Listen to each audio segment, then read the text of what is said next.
হাতে হাতে হাত ধৰি যাওঁ বলো গাগুৱাই জোনাক জোনাক অসমৰ ভ্ৰাম্যমাণ থিয়েটাৰৰ ইতিহাস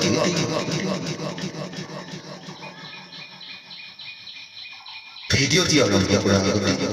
মই আপোনাক খবৰ আগতীয়া সমালোচনা বিচাৰিছোঁ কাৰণ হয়তো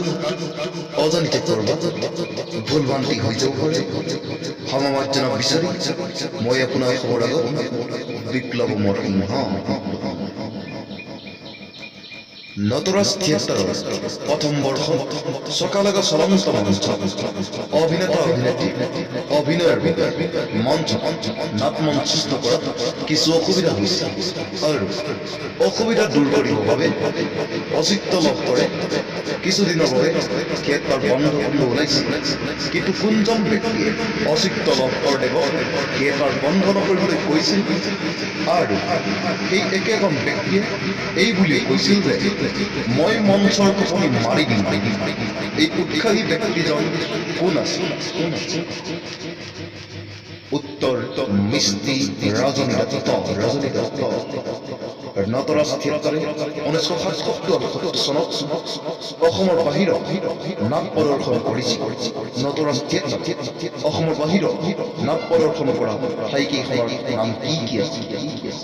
উত্তৰ বিহাৰৰ কিষাণগঞ্জ কাটিহাৰা পুনিয়া জিলা তাৰপিছত উত্তৰবংগৰ জলপাইগুৰি মালদা আৰু ৰায়গঞ্জ আদি ঠাই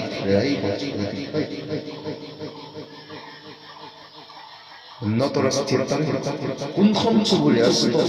নাট প্ৰদৰ্শন কৰিছিল উত্তৰ চুবুৰীয়া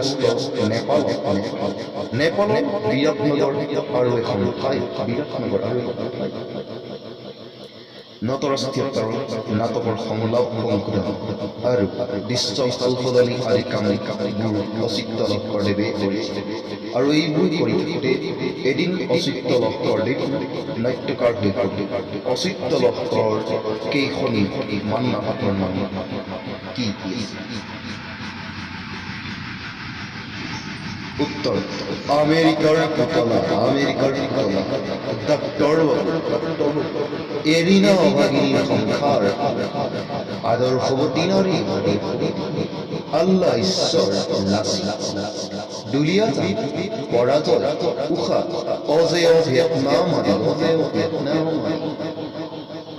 অসমৰ ভ্ৰাম্যমাণ থিয়েটাৰ একমাত্ৰ অসম্পূৰ্ণ নাটকখনিৰ নাম কি উত্তৰ ডক্টৰ ভৱেন্দ্ৰনাথ শইকীয়াৰ জোনাক নামৰ নাটকখনি আজিলৈ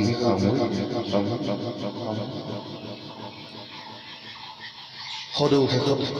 ভ্ৰাম্যমাণ থিয়েটাৰ জন্মদাতা অচিত্য লহকৰদেৱৰ হাজাৰবাৰ প্ৰণাম আজিলৈ বিদায়